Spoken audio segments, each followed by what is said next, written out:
Bonsoir à tous. Maître Divisio, bonsoir. Nous sommes ravis de vous recevoir ce soir à l'ICEP. Je tiens également à remercier le public présent dans la salle et ceux qui suivent le live sur YouTube.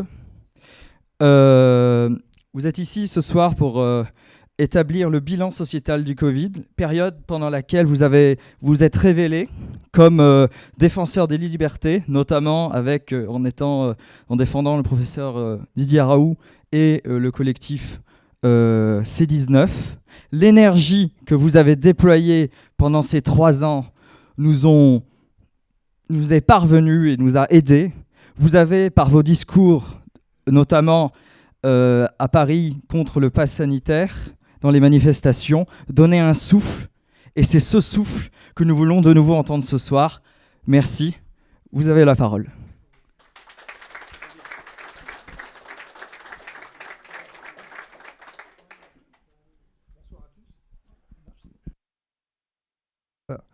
Alors merci de m'accueillir, déjà. Alors, peut-être première observation liminaire, d'abord, j'ai rien préparé. J'ai rien préparé parce que j'aime pas beaucoup ce format du conférencier où on vient et on assène quelque chose qui serait une vérité. J'ai toujours dit dans cette crise que j'ai pas la vérité, moi. J'avais des questions. J'ai d'abord été l'homme de la question. Vous savez, pour la petite histoire, bon, je suis chrétien, je m'en suis jamais caché. Et ce qui m'avait frappé dans ma vie, c'est pour l'anecdote, un soir, j'arrive en retard à la messe de 18h, comme souvent, et en fait, très en retard quand même, parce que c'est au moment de l'homélie, quoi. J'arrive pas tout le temps à ce point en retard. Mais cette fois-ci, j'ai eu raison d'être en retard, parce qu'au moment où je rentre, le curé de la cathédrale de Tours, Jean-Marie Onfray, dans une espèce de mouvement, parler de souffle, c'est à peu près cette idée, dans une espèce d'éloquence, dit « Et tout ça pour vous dire, quoi, je ne sais pas d'ailleurs, tout ça je ne sais pas parce que je n'étais pas là, pour vous dire que Dieu n'est pas celui qui d'abord dans vos vies apporte des réponses mais soulève des questions. » Et cette phrase m'a saisi en fait, et elle a été le guide de ma vie, en me disant au fond, peut-être que nos vies, elles sont ainsi faites qu'on cherche beaucoup de réponses à des questions qu'on ne se pose pas. Et que si votre question est mauvaise, votre réponse sera mauvaise. Et que si peut-être tout l'enjeu, c'était de réussir à se poser les bonnes questions. Et toute cette crise, elle a exactement été ça. De réponses à des questions que personne ne s'est jamais posées. Toutes les décisions qui ont été prises dans le pire du sens du mot politique, en fait. Et donc, elles ont été faites comme des réponses, mais jamais effectivement de questions. Et si Dieu est celui qui pose question dans nos vies, j'ai envie de dire que l'homme politique, il est peut-être d'abord ça. Que d'un homme politique, on attend qu'il réponde, là où peut-être d'abord, il s'agirait d'attendre qu'il pose les bonnes questions, pour être sûr d'avoir les bonnes réponses. C'est la médecine, au fond, avoir le bon diagnostic, le bon interrogatoire clinique, la bonne démarche clinique et de la médecine, c'est exactement ce qu'on n'a pas fait dans cette crise, pour arriver à la fin, à avoir, à la fin, le bon traitement. Et donc, parler de bilan sociétal du Covid, je voudrais d'abord revenir en arrière, un tout petit peu, sur ce mot société. Vous savez qu'Aristote définit la société comme une communauté de destin. On confond souvent, je l'ai dit aussi durant ces 3 ans, la société et l'État, comme si l'État était bien une espèce de, on parle bien de l'État-providence, de cette nouvelle providence dont on devait tout attendre et qu'il n'y avait en dessous de l'État rien et il y avait un rapport hiérarchique à l'État. Ce rapport, moi, je ne sais pas d'où il sort, parce que ce n'est pas du tout celui que m'ont enseigné mes maîtres, ce n'est pas du tout celui qu'a enseigné notamment Aristote, ce n'est pas celui de saint Thomas d'Aquin, c'est pas du tout ça, en fait. L'État, il n'est jamais qu'un agrégat de sociétés. Et la première société, c'est la famille. Votre école est une société. Votre paroisse est une société. Cette notion de communauté de destin. Et le premier bilan sociétal que je voudrais peut-être tirer de cette crise, c'est qu'au fond, on a découvert une chose. C'est qu'on a peut-être un État, et encore, c'est pas sûr. Mais en tout cas, on n'a pas de société. Parce qu'on n'a pas de communauté de destin. Ce que cette crise aura révélé de manière puissante, c'est qu'au fond, il n'y a pas de communauté de destin. Nous n'avons plus de nation. Vous savez, c'est Renan qui parlait de la nation en substance comme la communauté suffisamment homogène pour vivre ensemble, avec cette idée d'homogénéité, avec cette idée, au fond, de communauté. Eh bien, c'est exactement ce que nous ne sommes plus, une communauté. D'ailleurs, c'est très amusant, parce qu'on aura l'occasion d'en reparler sans doute un tout petit peu. Notre société lutte contre le communautarisme. Sauf qu'à lutter contre le communautarisme, elle lutte contre les communautés tout court. et elle lutte contre la première des communautés qui est la famille, elle lutte contre la deuxième communauté, finalement, qui est l'Église, mais au sens large, les communautés religieuses, et à la fin de la fin, l'État se mêle de tout. Il est venu se mêler de notre vie privée durant 3 ans, mais pour votre bien. Sauf que, où est-ce qu'il est écrit que l'État a la garantie de notre bien? C'est une question extrêmement intéressante. Est-ce qu'on serait en train de me dire tout à coup qu'on a remplacé l'intérêt général par le bien commun? Parce que si c'est ça, j'en suis très content. Si tout à coup on revient à l'essence de l'État, tel que saint Thomas le voyait avec la notion de bien commun, alors on aura fait un progrès. Sauf que c'est pas ça du tout. On a remplacé le bien commun par le mal commun, en fait. C'est ça qui m'inquiète beaucoup dans cette crise. On a remplacé, je sais pas, moi, à chaque fois qu'on parlait de bien commun en philosophie du droit, dès qu'on parle de bien commun, on se fait traiter de tous les noms. Et donc, on parlait d'intérêt général. Mais alors d'accord. Mais du coup, moi j'ai entendu durant cette crise que tout ce qui a été décidé par l'État, c'est pour votre bien. Mais du coup, l'État est responsable de quoi? De nos biens individuels ou du bien de la communauté? C'est une question intéressante à se poser au sortir de la crise, si tant est qu'on en soit sorti.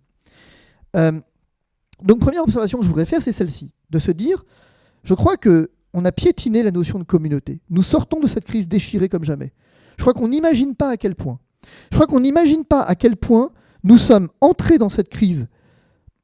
Paradoxalement, je vais dire un truc assez bizarre, mais peut-être au fond avec un bribe de communauté. Nous étions en train de peut-être commencer à refaire société. Parce que la dernière fois qu'on a fait société dans ce pays, c'est à l'incendie de Notre-Dame.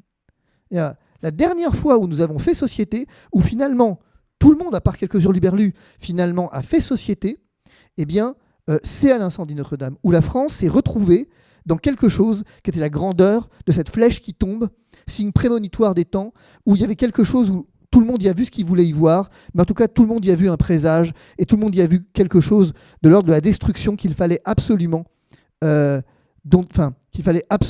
contenir. Il ne fallait pas que Notre-Dame disparaisse, et on se souvient de l'émotion qu'a généré en fait cet incendie. Et donc, cette flèche qui tombe, combien est-ce qu'elle a été un moment de soulèvement émotif, un soulèvement de l'émotion, mais plus que ça, tout à coup, la France s'est dit, il y a quelque chose de notre destin qui tombe là. Il y a quelque chose de notre histoire qui tombe. Or, vous savez qu'au fond, même si j'ai bien compris de manière très contemporaine que la France n'est qu'un agrégat au fond de périodes historiques et qu'il n'y a pas de continuité, si j'en crois l'histoire officielle, il n'en demeure pas moins que nous avons des racines communes. Appelons-les comme vous voulez, je ne suis pas ici pour dire quoi que ce soit d'autre, mais nous avons néanmoins une histoire commune. Parce que c'est ça qui fonde une nation. Une nation, elle ne se définit pas à un instant du temps. Vous ne serez jamais une nation. C'est d'ailleurs pour ça, au passage, que quand on parle de la nation américaine, c'est beaucoup plus compliqué, en fait. C'est très compliqué de parler de nation américaine. Les philosophes politiques ne sont pas tout à fait au clair avec ça. Néanmoins, il existe une nation française. C'est pour ça qu'il n'existe pas de nation européenne, au passage. C'est pour ça qu'on peut faire ce qu'on veut. On peut être pro, anti-Europe, tout ce que vous voulez. Mais celui qui parle de nation européenne n'a rien compris. C'est impossible. Parce qu'il n'y a pas d'histoire commune. C'est dans une famille, vous avez besoin d'une histoire commune. Ce qui identifie une famille, vous savez, c'est Saint-Exupéry qui écrivait « Aimer, c'est pas se regarder l'un l'autre, c'est regarder ensemble dans la même direction ». Et bien c'est ça, en fait. C'est à la fois avoir une histoire commune et à la fin avoir un destin commun. Et donc, la dernière fois qu'on a fait société, c'était l'incendie de Notre-Dame. Nous sommes entrés dans cette crise avec quelque chose de presque rassurant. Nous sommes capables de faire société. Ça n'a pas duré très longtemps. Le premier confinement, il s'est passé quelque chose d'assez intéressant. Et on aurait pu en rester là. Et si on en était resté là, je pense qu'on aurait tous gagné à quelque chose. Au sens où quelque chose nous tombe dessus. Bon, alors on ne sait pas très bien ce que c'est. On aurait sans doute dû savoir, mais le fait est qu'on ne sait pas. Et le premier confinement a été l'un dans l'autre l'occasion de voir quelque chose. C'est que tous les jeunes qui rêvaient de Taïwan, qui rêvaient d'être traders à la City de Londres, et qui rêvaient effectivement de Miami ou de Washington, ou ce que vous voulez, de Dubaï, où est-ce qu'ils sont retournés? En Lozère, ils sont retournés en Touraine, ils sont retournés dans la Creuse, chez leurs parents, quoi. C'est pas inintéressant de découvrir ça. C'est pas inintéressant de découvrir que la famille est le lieu où on se réfugie. C'est pas inintéressant de découvrir que tous ces jeunes qui avaient cette ambition d'être des traders. J'ai rien contre les traders, mais c'est assez intéressant parce que moi j'ai des collaborateurs chez moi c'était intéressant, des types qui avaient une carrière brillante devant eux, qui vous expliquaient alors moi j'habite à 55 km de Paris, donc je suis limite fréquentable. Dans une maison où je me vante de n'avoir personne autour, donc pour un Parisien c'est limite, hein. Je vais pas souvent au cabinet, je travaille de chez moi, bon. Et donc, mes collaborateurs, eux, non, étaient très parisiens. Ils disaient, non, mais Paris, c'est le cœur. Oui, enfin bon, c'est le cœur. N'empêche que ses parents habitent en Touraine, c'est là-bas qu'il est allé quand même. Hein. Et pas à Tours, hein, à 50 km de Tours quand même. Hein.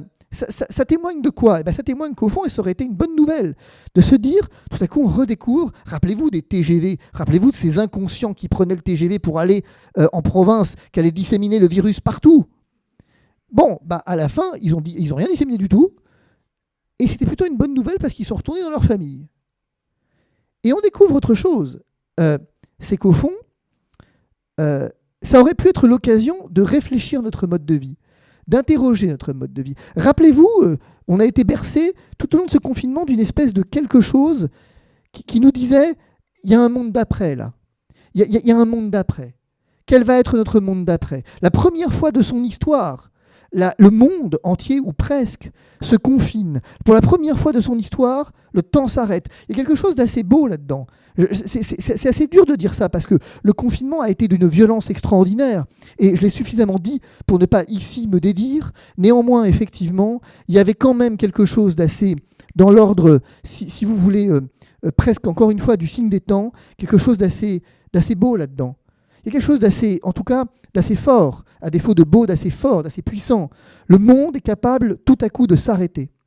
Le monde, tout à coup, ils sont finis. La bourse s'arrête, les avions s'arrêtent, les promesses de voyage. Alors, c'est terrible, parce que c'est un côté clair-obscur, cette histoire. Et on sait que l'obscur, finalement, à la fin, quand on fait le bilan, est supérieur au clair. Néanmoins, il y avait quand même quelque chose d'intéressant sur le plan de la logique des signes. C'est de se dire qu'à un moment, peut-être que le monde dans lequel on vit est un monde qui est capable de propager un virus. Regardez, réfléchissez-y un instant. C'est quand même intéressant quand on y pense. De se dire que nous avons des moyens technologiques que l'histoire nous a légués, qu'elle nous a effectivement non seulement légués, mais que nous avons fait fructifier. Nous sommes la société de la technologie. Nous n'avions pas encore ChatGPT, mais il était déjà en germe, en gestation. Nous avions les voyages low cost pour les États-Unis. Nous étions capables de rallier Paris à New York, non plus en quelques heures avec le Concorde, mais néanmoins en quelques heures quand même avec des avions de ligne. Nous avions des rêves d'ailleurs. Nous avions des rêves finalement de grandeur. Nous étions à la traîne, en fait, et en tout cas au rythme des marchés boursiers, au rythme des finances mondiales, au rythme, cette notion du rythme. Et tout à coup, nous avons un grand soupir. Comme en musique, en fait. Vous avez tout à coup un moment de silence. C'est grand silence. Moi, alors, l'anecdote, c'est que je suis allé chez Jean-Marc Morandini, une des grandes premières émissions que j'ai faites, c'était le surlendemain du premier confinement, enfin du déclenchement du premier confinement. Paris vide. Ça a quelque chose de troublant, ce Paris vide, ce 8e arrondissement vide, et en même temps, vous vous dites, c'est peut-être là, on est peut-être au commencement de quelque chose. Peut-être que c'est l'occasion de découvrir que ce qui nous a fait vivre jusqu'ici n'est peut-être pas tout à fait ce qui doit nous faire vivre. Peut-être que tout à coup, on a des signes encourageants là. Peut-être qu'il y a quelque chose. Alors ça a été de courte durée, hein, mais néanmoins, nous avons eu, rappelez-vous, alors cette hypocrisie néanmoins très particulière, des soignants qu'on applaudit pour les jeter dehors ensuite, mais après tout, l'homme n'est qu'homme. Mais ce que je veux dire, c'est que c'est intéressant parce que, au fond, il y avait quelque chose là de cette brutalité qui nous tombait dessus, mais en même temps, on avait le sentiment qu'on était capable d'en faire quelque chose. Le problème, c'est qu'on n'en a rien fait. Alors, pas tout à fait. On en a fait quelque chose, c'est que les Parisiens ont fait exploser le prix de l'immobilier partout en France. Mais c'est vrai, hein. Je veux dire, très pragmatiquement, hein. Moi, je suis en train d'installer un cabinet à Marseille, là. En train d'installer un cabinet à Marseille, je fais des retours assez régulièrement. Marseille a pris 40% parce que les Parisiens ont découvert que le télétravail, c'était pas mal. Alors, ça a posé d'autres problèmes. C'est pas tout à fait comme ça qu'on avait vu les choses. On n'avait pas vu venir, celle-là. On n'avait pas vu venir qu'un jour, ce qui était censé renforcer l'idée de communauté, allait séparer les gens, quand même. On n'avait pas, ça, je n'avais pas vu venir, moi, en tout cas. Et donc, tout ça pour vous dire que donc le premier élément, c'est qu'au fond, on sort de cette société, on sort de ce Covid complètement fracturé, alors qu'on y est entré, je vous l'ai dit, avec des prémices de communauté, que finalement, on aurait pu imaginer en première intention de faire communauté. Alors, il s'est passé quoi entre les deux? Eh bien, ce qui s'est passé, c'est qu'au fond, on a découvert quelque chose, c'est l'incapacité de l'État, des États, eh bien, à proposer, imposer, convaincre du bien fondé des décisions qu'ils prennent. C'est tout. Nous avons découvert quelque chose, c'est la faillite des systèmes. Nous n'avons plus aujourd'hui d'État. C'est terminé. Je veux dire, au sens, j'ai envie de dire, où on l'entend en philosophie politique, on n'a plus de communauté réellement et on n'a plus d'État. Nous sommes dans un chaos. Ce qui sort de ce Covid, c'est le chaos. Parce que quand vous êtes capable, en tant que président de la République, d'arriver et de dire « j'emmerde les non-vaccinés, c'est fini ». Ce jour-là, c'est fini. Le jour où vous êtes capable d'exclure de la communauté 6, 10, 15, peu importe, millions de personnes, en disant « vous êtes exclus, vous n'avez plus accès à rien, vous disparaissez socialement ». Et le tout, sans que ça ne provoque une révolution dans le pays, le tout sans que, finalement, à un moment donné, il y ait une espèce de regain naturel de violence, comme la marque de l'excès, en fait, qu'on a franchi, c'est que c'est fini, on a disparu. Je veux dire, il ne reste plus rien. Alors, tant pis ou tant mieux, parce que du coup, tout est à rebâtir. Mais, à un moment, quand on est capable de faire ça, c'est assez extraordinaire, premier élément. Deuxième élément, on aura découvert quelque chose également dans ce Covid, c'est qu'on n'a pas d'État, tout simplement parce qu'au fond, on n'a que des lobbyistes, en fait. On aura découvert la puissance du lobbying. Alors ça, pour le coup, c'est pas nouveau, mais ça a été révélé au grand jour. Parce que l'argument au terme duquel qu'on nous a opposé pendant 1 an et demi, mais enfin, monsieur, vous n'imaginez pas, les décisions, elles sont forcément bonnes. Et pourquoi elles sont forcément bonnes? Parce que tous les États, ce qui n'est pas tout à fait vrai, mais bon, laissons cela. Tous les États les prennent, donc c'est qu'elles sont bonnes. Ah, le critère maintenant de la bonne décision devient le nombre. Donc les minorités ont tort. Ben, elles vont être contentes, les minorités qu'il faut protéger alors maintenant. Elles vont être contentes effectivement d'apprendre que c'est la majorité qui a raison, que quand tu es une minorité, tu la fermes. Parce que je croyais que la grandeur de nos États passe son temps à lutter pour les droits des minorités. Donc finalement, elles n'existent plus, les minorités, parce que c'est la majorité maintenant qui fait la loi. Bon. Et puis tout ce monde-là n'a pas vu l'as des as, parce que sinon ils auraient en tête la réplique de Jean-Paul Belmondo, à qui, dans une scène accoudée donc au bar, son ami aviateur allemand lui explique que Hitler, c'est 38 millions d'électeurs. Et Jean-Paul Belmondo doit lui rappeler que c'est pas parce que 30 millions de mecs font la même connerie que c'est pas une connerie. Mais en fait, si, désormais, si, le critère a été celui-là. Si 38 millions de mecs font la même chose, c'est forcément que c'est pas une connerie. Et quand vous arrivez et vous dites, mais interrogez-vous pourquoi ces 38 millions. Le nombre n'est rien, en fait. Pourquoi 38 millions de mecs font la même chose? Interrogez-vous pourquoi tous les États, encore une fois, pas tous les États, mais un certain nombre d'États, en tout cas, font la même chose. Interrogez-vous sur les points communs. Là, quand je vous parlais de la question tout à l'heure, vous comprenez que finalement, si on ne se pose pas la bonne question, on n'arrive pas à la bonne réponse. On a postulé la réponse en disant, mais c'est normal, enfin, voilà. Je me souviens bien de tout ça. Lorsqu'on nous dit, combien de fois je me suis battu en plateau contre ça, c'est enfin, vous avez la vérité tout seul? Bah, à la limite, et alors? Pourquoi pas? Où est-ce qu'il est écrit, encore une fois, que le nombre fait la vérité? D'abord, je ne suis pas tout seul, première chose. Vous avez un certain nombre d'autres manières de gérer la crise, la déclaration du Great Barrington, vous avez un certain nombre de choses qui sont écrites. Vous avez Ioannidis qui a écrit des trucs dessus, bon, vous avez quand même des sources. Pourquoi vous ne les prenez pas en compte? La réponse est toujours la même, parce qu'elles sont minoritaires. Et donc on a découvert quelque chose, c'est la dictature de la majorité. Mais c'est intéressant, parce que Au fond, qui décide majoritaire? Majoritaire de quoi? C'est pas vrai que c'était majoritaire. C'est intéressant ça aussi sur le plan de la communication. On vous dit tous les pays ont fait la même chose. C'est radicalement faux. C'est radicalement faux. Prenez effectivement le nombre de pays dans le monde et regardez côte à côte qui a fait quoi. Vous allez vous apercevoir que les mesures coercitives et tout ce qu'on veut sont l'apanage des pays riches. Et particulièrement en Occident. Bon, je ne parle pas de la Chine, qui est un cas à part, mais je veux dire finalement majoritairement de l'Occident. Très bien. Une fois qu'on a dit ça, qu'est-ce qu'on dit? On dit que quand vous arriviez et que vous disiez, attendez, mais moi je questionne quand même, justement, c'est bien ça qui m'intrigue. Comment, au même moment, à des pays qui n'ont pas de culture commune, qui n'ont pas d'histoire politique commune, qui n'ont pas de gestion commune de crise en général, arrivent à prendre les mêmes décisions au même moment? Et comment est-ce qu'on est capable d'avoir, parce que ça c'était frappant, les mêmes éléments de langage? Comment je fais? Quelle est cette coïncidence au terme de laquelle moi j'ai vécu en Italie?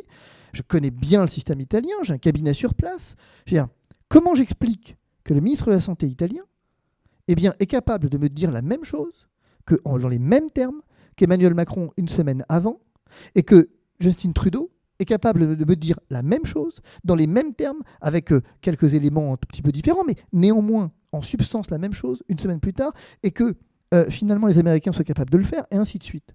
Comment je l'explique? Eh bien, je ne l'explique pas. Je ne l'explique pas parce que je ne m'interroge pas dessus, je ne le vois pas. Et quand vous dites, non mais regardez là, écoutez, pas capable d'écouter. C'était impossible. Parce que écouter devenait un délit. Parce que juste écouter, parce que juste regarder. Vous savez, c'est encore une fois, Saint-Exupéry qui écrit « Il faut dire ce que je vois » et plus difficile encore, il faut voir ce que je vois. Et bien en fait ici, on n'a rien vu. On n'a pas vu que c'était pas possible.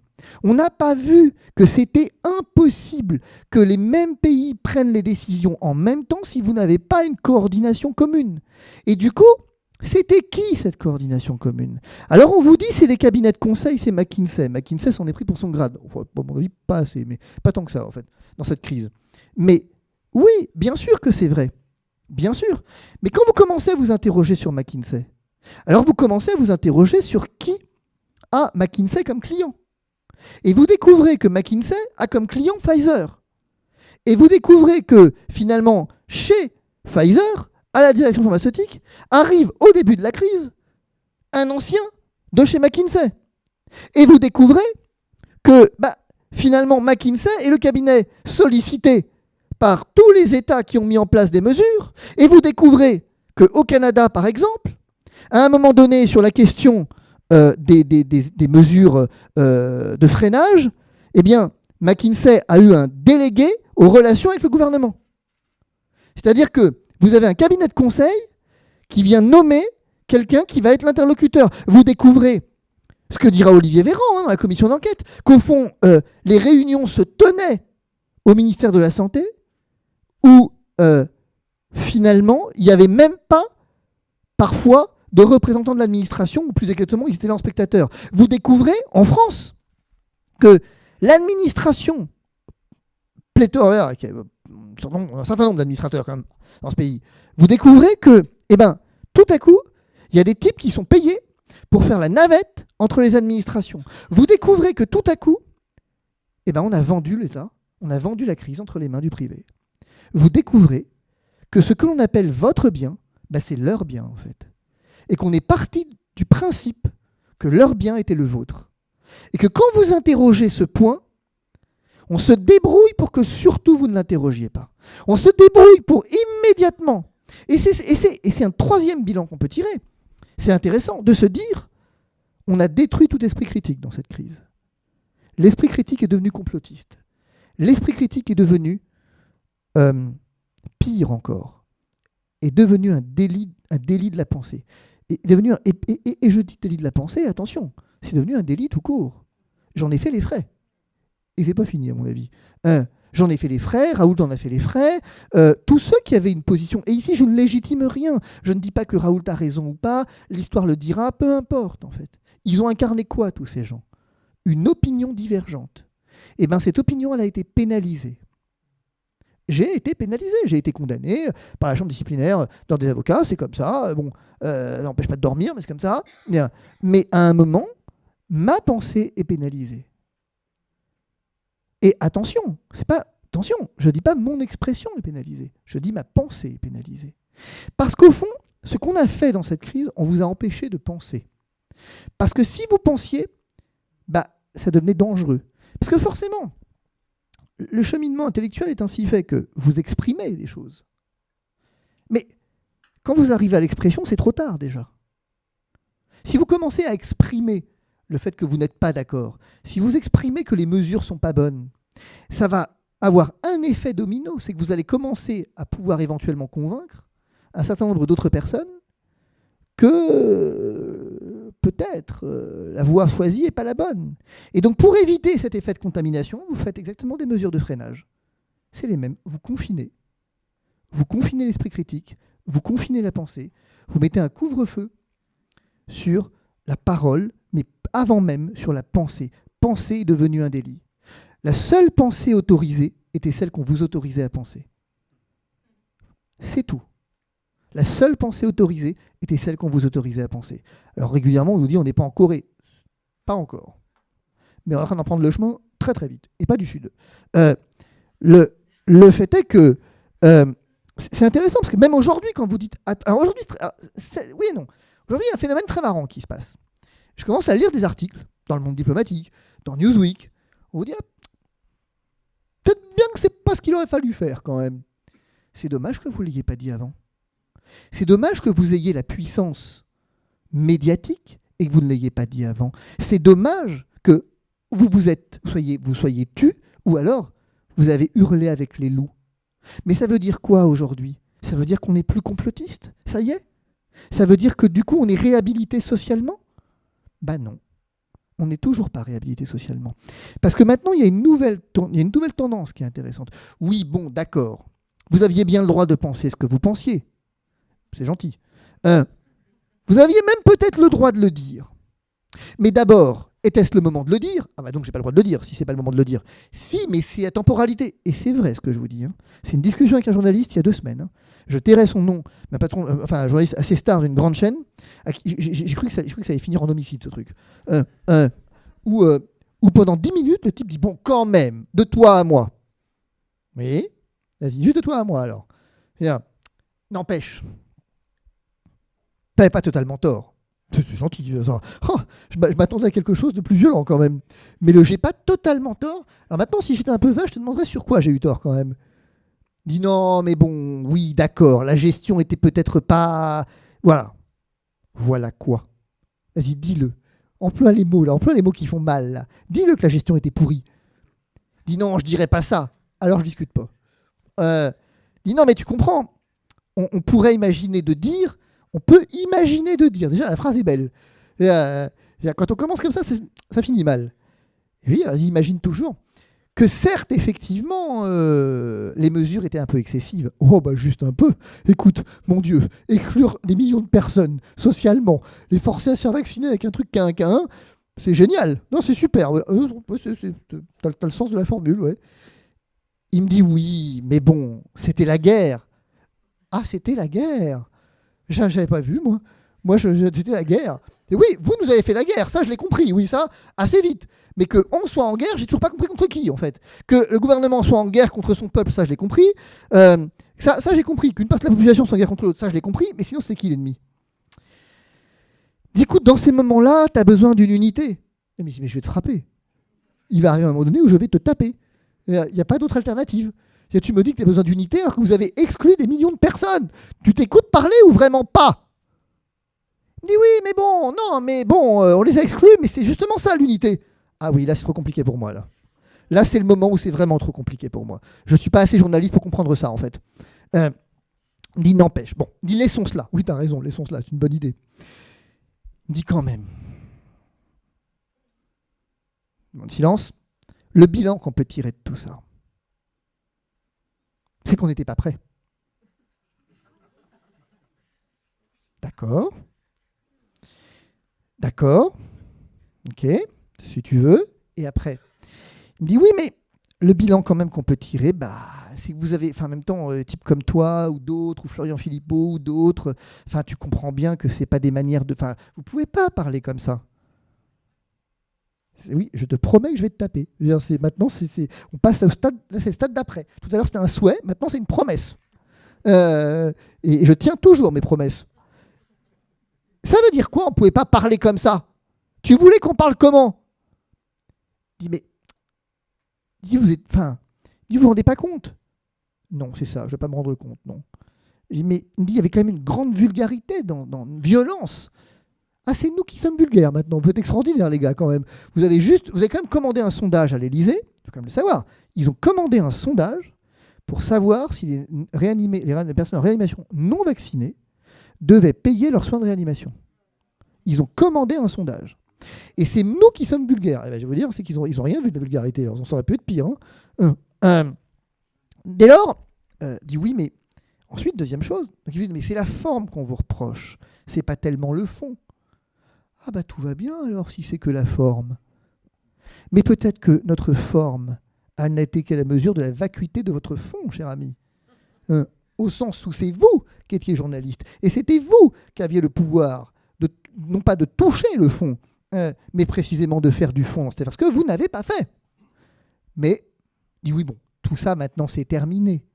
Ah c'est sûr, c'est terminé. Et c'est une bonne question. Est-ce que c'est terminé ? Et en fait, si vous voulez, donc ça c'est un élément substantiel de dire, on a attenté à notre liberté de penser, et soyez bien sûr qu'on ne nous la restituera pas. Et regardez ce qui se passe, je vais vous dire un truc, ce qu'on vient de vivre là. Vous le prenez puissance 50 avec l'environnement, et vous allez voir ce qui va se passer avec l'écologie.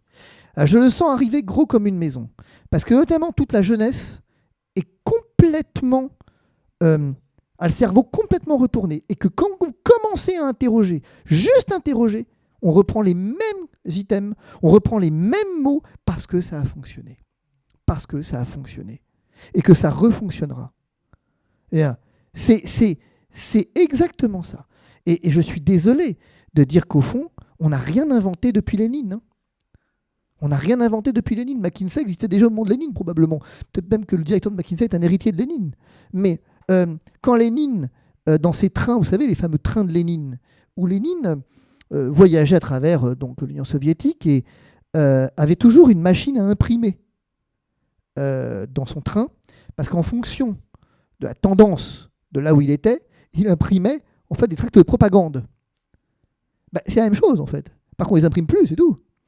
Mais est-ce que vous vous rendez compte que donc ça, liberté de penser, et on va aller plus loin. On aura découvert quelque chose dans cette crise, c'est également qu'au fond, la liberté, c'est une notion à laquelle on ne tenait pas, en fait. En 1917, dans un arrêt du Conseil d'État célèbre, le commissaire du gouvernement Corneille avait effectivement, en 1917, pas n'importe quelle date, avait dit la liberté est la règle, la police l'exception en France. Non, c'est pas vrai. Non, c'est pas vrai. La liberté n'est plus la règle. La liberté est devenue l'exception et la police la règle. Et d'ailleurs, regardez, si vous voulez des conséquences du Covid, regardez ce qui se passe. On accepte sans problème les drones, on accepte sans problème l'allongement de toutes les mesures de police, le tout pour votre bien. Très bien, super. Parce que pour votre bien, il ne faut pas que vous soyez libre. On a réussi cette incroyable inversion des paradigmes sans que ça ne pose problème à personne. Alors, si on devait tirer un autre bilan, je vous dirais, hélas, ça prouve une chose, c'est qu'on a juste une génération de cons. On a juste un monde de cons. À un moment donné, il faut appeler un chat un chat, et un con un con. On peut tout expliquer à un con, sauf qu'il est con. Et là, on a une génération, on a effectivement, nos pays occidentaux sont devenus cons. Parce que quand les mecs vous arrivez et vous leur dites, c'est incroyable, vous dites, non, ton bonheur, il passe par l'action de ta liberté. Et vous avez 60 millions de mecs, en tout, qui vous disent, ah ouais, c'est une bonne idée, ça. Et quand vous leur dites, mais attendez, j'ai pas compris, les gars. Vous savez que la liberté, c'est pas tout. Ouais, enfin, c'est pas tout, mais c'est pas mal quand même, quoi. Et ce qui est assez extraordinaire, c'est que quand vous dites, moi, je me suis amusé à un truc, je dis, mais j'ai pas compris, pourquoi l'Ukraine se bat alors ? J'ai pas compris. Je comprends vraiment pas. L'Ukraine, c'est quand même hyper rétro. Parce qu'ils se battent pour l'idée, si j'ai bien compris, qualité de patriotisme ukrainien. Je croyais que le patriotisme était un gros mot. Bon, alors apparemment ça ne l'est plus. Et il m'avait semblé qu'ils se battaient, vous me dites, pour leur liberté. Mais c'est quoi ces gens-là? Vous n'êtes pas expliqué que leur bonheur, c'est d'être finalement peut-être envahi par la Russie? C'est bon. Et alors là, on déclenche l'argument suprême, c'est pas pareil. Je pense qu'il faudra vraiment écrire un jour un livre qui s'appellera C'est pas pareil. Au sens où, à chaque fois que vous avez fait un argument, vous dites c'est pas pareil. C'est vrai. Et donc, si vous voulez, à un moment, je crois que vraiment, on a touché le fond. On a touché le fond. Je pense pas qu'on puisse vraiment descendre plus bas. Encore que. C'est pas sûr. Alors, j'ai un autre exemple. Ce qui est assez extraordinaire, c'est... Je m'en amuse beaucoup parce que, je veux dire, l'anecdote que j'avais tweetée, c'est la raison pour laquelle je suis là d'ailleurs, pour la petite histoire, c'est que j'avais été invité à faire une conférence. Des jeunes m'invitent à Nancy pour aller faire une conférence dans une école. Bon, je n'ai pas l'habitude de dire non. Quand on me sollicite, j'y vais. Donc, quel que soit finalement le lieu, j'ai toujours pris l'habitude de dire oui sans chercher à cataloguer, en fait. Et donc j'y vais. Non, j'y vais pas, en l'occurrence. Je dis oui. Et l'administration, j'ai encore les mails, écrit en disant mais non, mais pas possible. Mais non, elle avait d'abord dit oui quand même. Hein. Puis ensuite, elle dit mais non, c'est pas possible. Et pourquoi? Non, mais surtout pas lui. Moi. Dit non, mais non, on peut pas. Il est controversé. Je le prends comme un compliment, ça. Et c'est amusant, en fait. Qu'est-ce que je cherche à dire? Je cherche à dire qu'il n'y a plus de débat possible. Et que ça va être que le bilan qu'on peut tirer, c'est que sur cette crise, vous ne pourrez plus débattre. Maintenant, ça y est, on est passé à autre chose. Le fameux, on est passé à autre chose. Nous, on est passé à autre chose. Mais vous notez que l'Allemagne commence des procès. Vous notez que la Belgique a une décision du Conseil constitutionnel, de la Cour constitutionnelle, qui est assez intéressante. Vous notez qu'il se passe des choses un peu partout. Que ça y est, ça commence, en fait. La presse commence à délier sa langue. Il se passe des choses, mais pas en France. En France, il y a une omerta. Vous ne pouvez toujours pas. Et en fait, parce que je crois vraiment qu'à un moment, il y a un sentiment de honte qui envahit tout le monde. Tous ceux qui, peut-être un peu vite, se rendent compte aujourd'hui de ce qui s'est passé. Alors, ce qui est intéressant, pour terminer là-dessus, c'est qu'au fond, le bilan un peu qu'on pourrait tirer de tout ça, il n'est pas finalement si décourageant que ça quand on y regarde. Et avant ça, il y a un point qui me stupéfie. Et je l'avais un petit peu sur une chaîne, la Rebâtir. J'ai fait un podcast là sur cette question, il y a une chaîne YouTube. On vous parle de la liberté, les obligations, les droits, tout ça. Mais regardez, réfléchissez de plus près. Réfléchissons-y. J'ai donc été à l'origine des premières poursuites, en tout cas de l'ouverture des enquêtes contre les ministres. Bon, très bien. Ok, déjà à l'époque, j'étais controversé. Parce qu'on m'avait expliqué à l'époque qu'un ministre, ça ne s'attaque pas dans l'exercice de ses fonctions. C'est pas ce que dit le code pénal, mais bon. Et ensuite, je ne savais pas qu'Agnès Buzyn est encore en fonction. Mais bref, quoi qu'il en soit. Vous avez vu que donc il y a des mises en examen, annulées, tout ce qu'on veut, bref. Et à la fin de la fin, Agnès Buzyn est convoquée devant la Cour de justice de la République. Et qu'est-ce qu'elle dit? Elle dit non, j'y vais pas. Excusez-moi, j'ai pas envie. Une fois. Ah bah, d'accord, vous pouvez pas, je comprends, on vous reconvoque. Oui, oui, mais j'ai toujours pas envie. Ah, quand même, c'est pas sympa, on vous reconvoque. Non, non, toujours pas. Elle ne se présente pas devant ses juges.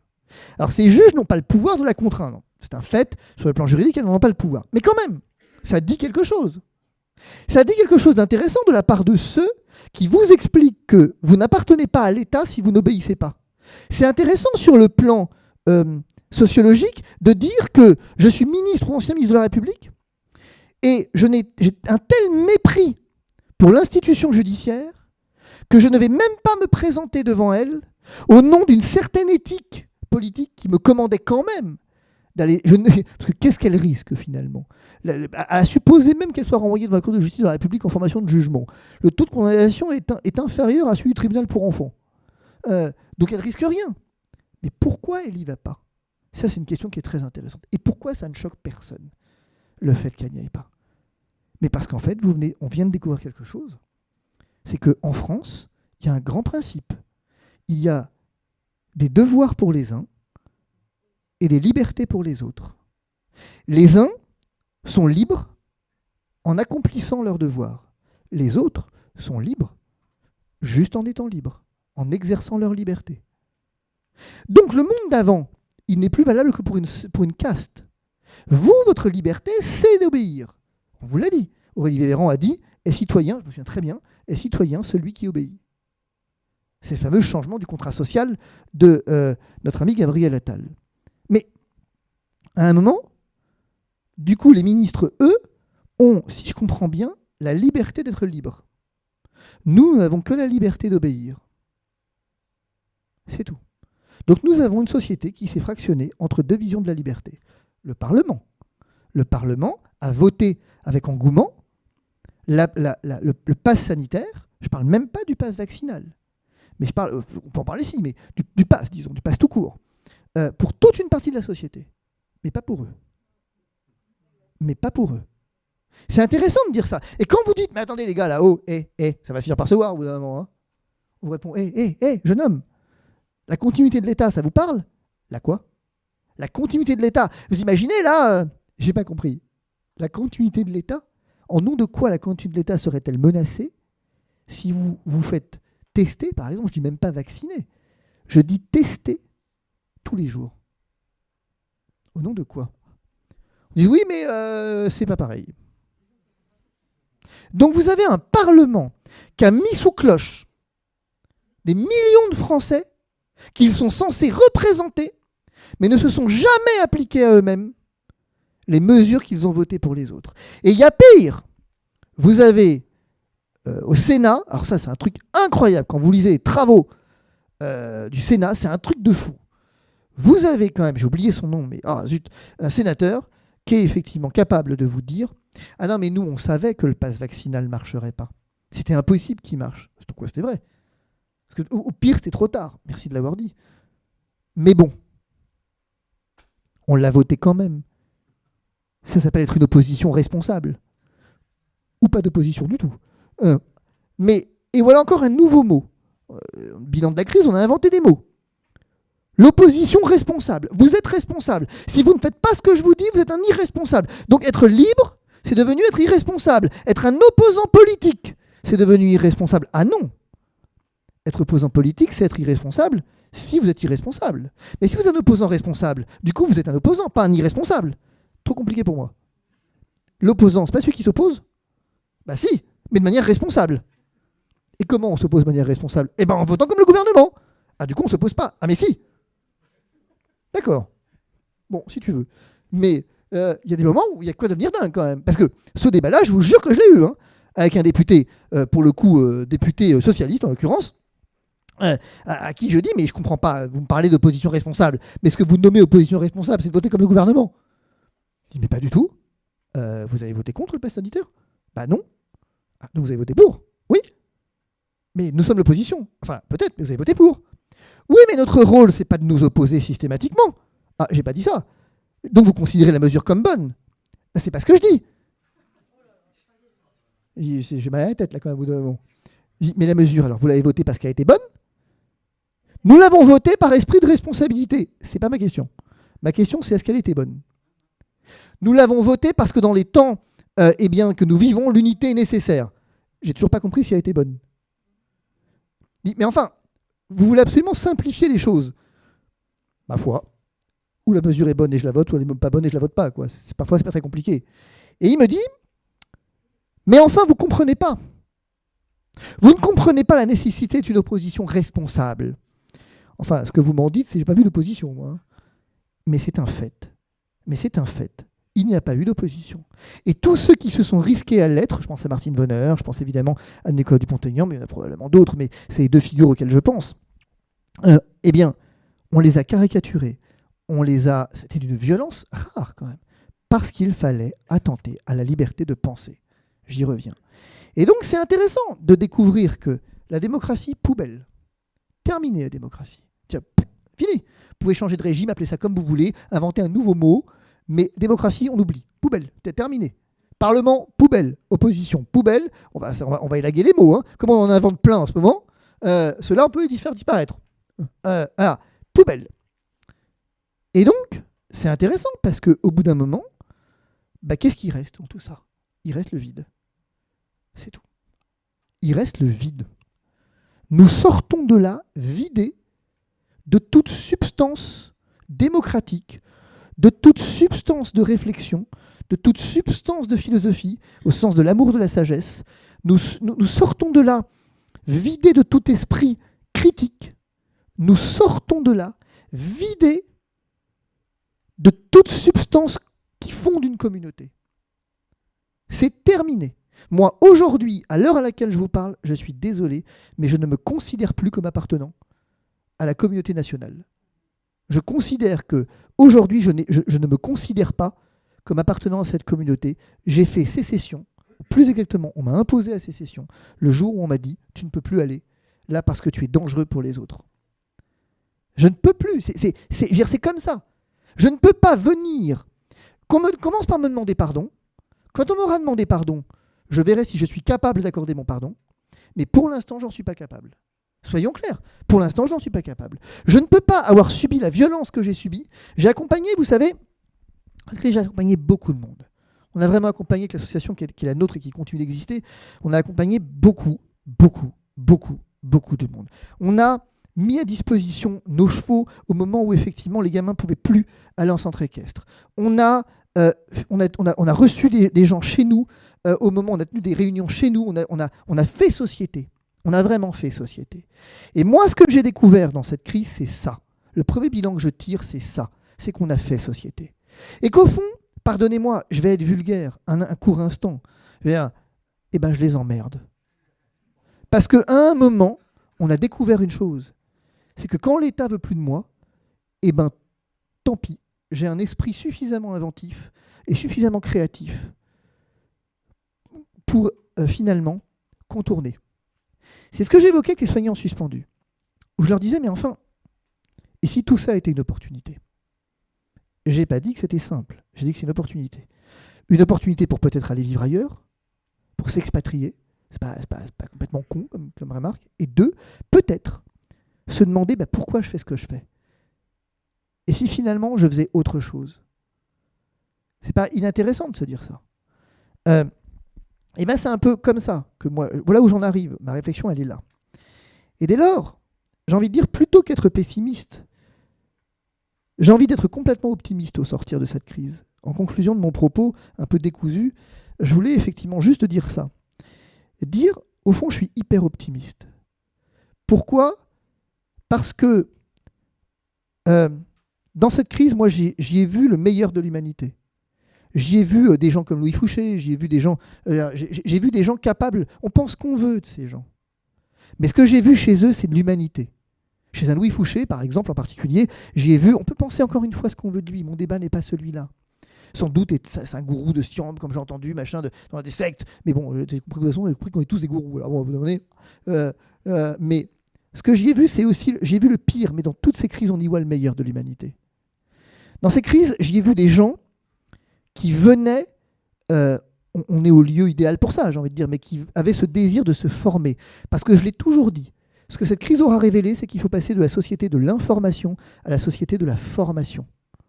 Je l'ai dit, je l'ai redit, je l'ai martelé en ces termes. Et je dis, mais créez vos écoles, créez vos instituts, apprenez aux gens à réfléchir, mettons-nous au service les uns des autres. Et enfin, j'ai envie de dire pas paradoxalement du tout d'ailleurs, faisons de l'argent, non pas comme une fin, mais comme un moyen, en servant le bien commun d'une communauté, précisément.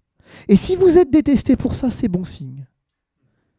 Et si demain matin, effectivement, vous avez droit à un article sur Yahoo, sur vous, pour vous faire dire ce que vous n'avez pas dit, c'est encore mieux. J'ai envie de dire à un moment, arrêtons de nous cacher à notre doigt. Arrêtons. Là, il y a tout un mouvement réflexif en ce moment. J'ai un grand débat, là, le 21, là-dessus. Disant, YouTube censure à tour de bras. Ce truc... Oui, et alors ? Je vois des gens qui sont dramatiques. Sur YouTube m'a censuré. Si je devais être dramatique, je sais pas que YouTube m'a censuré, je me serais jeté du pont. Hein. Et alors ? En fait, ce qu'il faut bien comprendre, c'est que la liberté, c'est d'accepter l'idée que personne n'a de pouvoir sur vous. C'est tout. Vous avez un bon exemple de la liberté, c'est Monseigneur Van Thuan. Alors Monseigneur Van Thuan, c'est un bon exemple de la liberté. Il était emprisonné, et en fait, emprisonné donc pour ses convictions, parce qu'évêque, et en fait, on était obligé de changer ses gardes à intervalles réguliers parce qu'il les convertissait. C'est intéressant quand même de se dire que celui qui était enfermé était finalement tellement libre qu'il en arrivait à convaincre, à convertir les autres. J'ai pas dit que ce serait facile, j'ai jamais dit ça. Simplement, et c'est très important de dire qu'il y a deux options et deux seules. Et je reviens encore un instant en arrière. Le système médiatique vous convient pas? Changez le système médiatique. Changez-le. Où est-ce qu'il est écrit que vous dépendez du système? Dit oui, mais du coup, je suis pas visible. Ça, c'est pas visible parce que vous êtes 15, et puis un jour vous serez 150, et puis vous serez 1500, et puis vous serez 15 000. Parce que s'il y a un truc que je peux vous dire, c'est que, la vérité rend libre, mais surtout deux, c'est que la vérité se propage. Beaucoup plus vite que vous ne pouvez le penser. Beaucoup plus vite que le mensonge. On est beaucoup attirés, c'est très drôle, parce qu'on a une société qui lutte contre les fake news. On a des bunkers qui luttent contre les fake news, elles se propagent très vite. C'est pas vrai. C'est pas vrai. Ce qui se propage très vite, c'est la vérité. La vérité se propage très très vite, en fait. Beaucoup plus vite que le mensonge. En tout cas, elle dure beaucoup plus longtemps si elle ne se propage pas beaucoup plus vite. Elle met plus de temps à démarrer, mais elle demeure. Le mensonge, lui, disparaît. Et donc, c'est pas inintéressant de venir terminer comme ça. Acceptez les caricatures. Bien sûr que vous serez caricaturés. Vous êtes des fascistes, vous êtes des complotistes, vous êtes des anti-vax, vous êtes des on m'a dit quoi de moi? J'étais un climato-sceptique. J'ai jamais dit un mot sur le climat au passage. Hein. J'ai appris des trucs de moi. Ah oui, puis je suis un jour. Alors ça, c'est pas une blague pour le coup. C'est un truc extraordinaire ce truc. Un jour, on m'appelle, un journaliste m'appelle, je crois que c'est Libé d'ailleurs, qui m'appelle, qui me dit bonjour. Je voudrais savoir pourquoi vous êtes pro-Poutine. Moi? Qu'est-ce que j'ai encore dit? Parce que moi, je me méfie un peu de moi des fois. Qu'est-ce que j'ai encore dit? Qu'est-ce que j'ai encore dit? C'est pas possible. Il faut que je me taise que de temps en temps. Qu'est-ce que j'ai pu dire que ça fait penser? Il dit vous avez appelé à c'est véridique ce que je dis. Hein. Vous en avez appelé. Vous avez dit qu'effectivement il fallait absolument trouver une solution de paix parce que la guerre pouvait pas être une solution au long cours. Putain, mais c'est pas con ce que j'ai dit. C'est pas bête ça. Je veux dire, et donc où est-ce qu'il y a marqué le mot Poutine dans l'histoire? Il dit enfin, vous reprenez les éléments de langage des pro-Poutine. Ah si les pro-Poutine sont pour la paix, c'est pas si mal en fait. Bon, vous n'avez pas lu Pacham-Interis, vous, mais c'est pas grave. Vous n'avez pas lu Libé, pas lu Pacham-Interis, mais à un moment, c'est pas grave. Acceptez les caricatures. C'est pas grave, tant mieux en fait. Mais de grâce, si vous vouliez juste un tout petit conseil dans cette sortie de crise, un tout petit, le seul que je me permettrai jamais de donner, c'est n'allez pas croire que vous avez besoin de l'État. Vous préexistez à l'État. L'État, c'est vous qui l'avez construit. Et vous pensez que vous avez besoin de l'État, là où vous vous méprenez sur un point, c'est que l'État, c'est lui qui a besoin de vous. Et que quand vous créerez une force suffisamment... D'ailleurs, c'est pas anodin. Pourquoi est-ce que l'Union européenne, par exemple, tend à quand même maintenant... ou même les États-Unis. États-Unis, vous savez qu'il se passe un truc actuellement, c'est que les élevages, disons ça comme ça, domestiques, je pense aux Mormons de mémoire, vous savez, ils ont des élevages, l'agriculture finalement traditionnelle. Les Américains sont en train de remettre en question ce modèle-là. C'est intéressant qu'ils le remettent en question. C'est-à-dire qu'à un moment donné, il y a une peur suffisante pour que ces gens qui ne représentent pas grand monde, finalement inquiètent. C'est pas si mal. Et à un moment, je crois qu'il faut juste accepter d'être ce qu'on est, rien d'autre, de devenir ce qu'on est, et d'accepter d'être ce qu'on est. Et à un moment, il faut accepter d'être un complotiste, c'est-à-dire un type intelligent, qui pense que non, l'État ne vous veut pas du bien, que non, effectivement, on arrête de me prendre pour un âne. Les cabinets de conseil qui ont dirigé la crise sont ceux qui dirigent toutes les crises et qui vont continuer de le faire parce qu'on leur a laissé les clés de la maison. Que oui, effectivement, il y a un vrai problème, notamment dans l'accès aux soins. On va au-devant de gros problèmes avec l'accès aux médicaments. Parce que là, il s'est passé exactement ce que je disais. Le complotiste que j'étais disait cette crise, elle n'a qu'une seule vocation au passage sur le plan de la santé. C'est faire mettre les ressources mises sur le marché plus vite. J'ai dit dans cette crise que ce qu'on voulait, c'est qu'on ait des AMM plus rapides, que la phase 3 soit plus rapide, qu'on vienne vous dire que tout ce qui était thérapie innovante, il fallait absolument les mettre sur le marché plus vite, plus vite, plus vite, plus vite. On veut sauver des vies, on veut sauver des vies. On veut aussi sauver les bénéfices de nos actionnaires. Avant surtout. Et donc là, vous avez vu, il y a un plan européen, une réflexion européenne qui se met en place sur comment sauver plus de vies en mettant les médicaments sur le marché plus vite. Comment aux États-Unis, pareil, avoir des AMM plus rapides. Le ministre de la Santé vous l'a dit également, il faut mettre en place des traitements innovants plus rapidement. Ça, pour le coup, c'est une vraie catastrophe. Voilà. Mais à un moment donné, je vais vous dire, on est pour terminer, dans une société où de toute façon, enfin, ne cherchez pas à plaire. Voilà. Ma conclusion, c'est ne cherchez pas à plaire. Ne cherchez pas à plaire. Vraiment, je vous le promets, ça sert à rien. Vous ne plairez pas de toute façon. Vous ne plairez pas. Vous ne pourrez plaire au système que si vous vous confondez avec lui. Et dès que vous aurez un soupçon de liberté, c'est fini. Donc, cherchez pas à plaire. Juste, soyez ce que vous êtes, devenez ce que vous êtes. Et j'insiste sur un point. Reprenez en main le cours de la formation de vos enfants, votre propre formation. Ça, c'est fondamental. Vous ne pourrez pas lutter. C'est un peu comme la foi du charbonnier. Hein. Ça n'existe pas, la foi du charbonnier. Et donc, vous ne pourrez pas lutter contre le système qui vient si vous ne savez pas qui est McKinsey, si vous ne savez pas comment se gère un État, si vous ne savez pas comment se... Enfin, il y a tout un tas de choses, en fait. Vous n'y arriverez pas. C'est pas possible autrement. Donc, de grâce, formez vos enfants. De grâce, n'attendez pas que l'État les forme. Parce que si vous les formez, vous n'aurez rien à craindre de l'État. Et ensuite, formez-vous, quoi. Je n'ai pas grand-chose d'autre à vous dire ici, ailleurs. Je ne suis pas là pour faire de la promotion de qui que ce soit, de quoi que ce soit. Mais de grâce, eh bien, formez-vous et de préférence pas dans le système.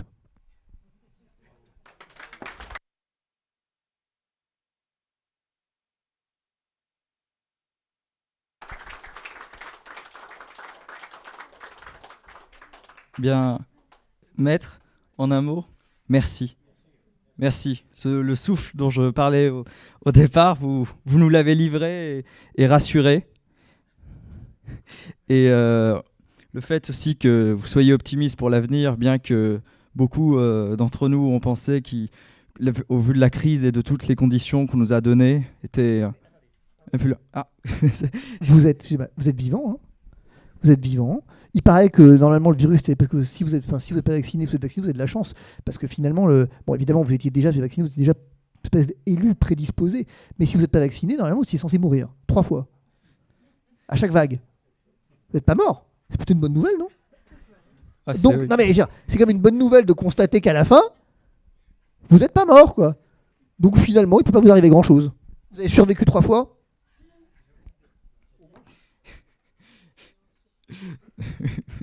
Oui, totalement. Je pense que la salle a sûrement plusieurs questions à poser à Monsieur Divisio, au vu de tout ce qu'il a dit. Donc, si vous avez des questions.